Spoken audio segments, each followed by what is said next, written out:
ആചാര്യജി, നമ്മുടെ പൂർവികർ ശൗര്യമുള്ളവരായിരുന്നു എന്ന് പറയപ്പെടുന്നു. അതിനാൽ നമുക്കും ശൗര്യമുണ്ട്. കാരണം അത് നമ്മുടെ രക്തത്തിലുണ്ട്.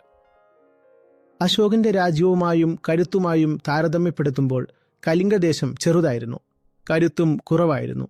എളുപ്പത്തിൽ ജയിക്കാമെന്ന് അശോകൻ കരുതി. എങ്കിലും അവിടുത്തെ സൈന്യം ജീവൻ പണയപ്പെടുത്തി പോരാടിയെന്നും അതിനാൽ വലിയ രക്തച്ചൊരിച്ചിലുണ്ടായെന്നും പറയപ്പെടുന്നു.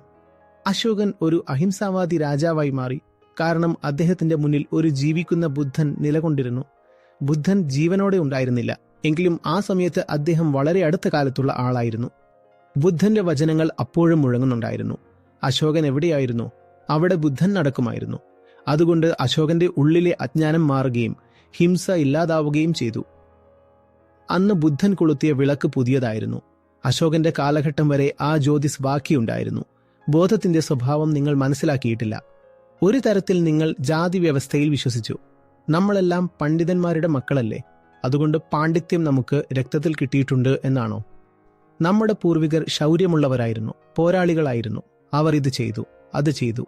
അതിനാൽ വീര്യം നമുക്ക് രക്തത്തിൽ ലഭിച്ചു, പാരമ്പര്യമായി ലഭിച്ചു എന്ന് നിങ്ങൾ കരുതുന്നു. അങ്ങനെയല്ല ലഭിക്കുന്നത്. ഇതൊരു തരം ജാതിവാദമാണ്.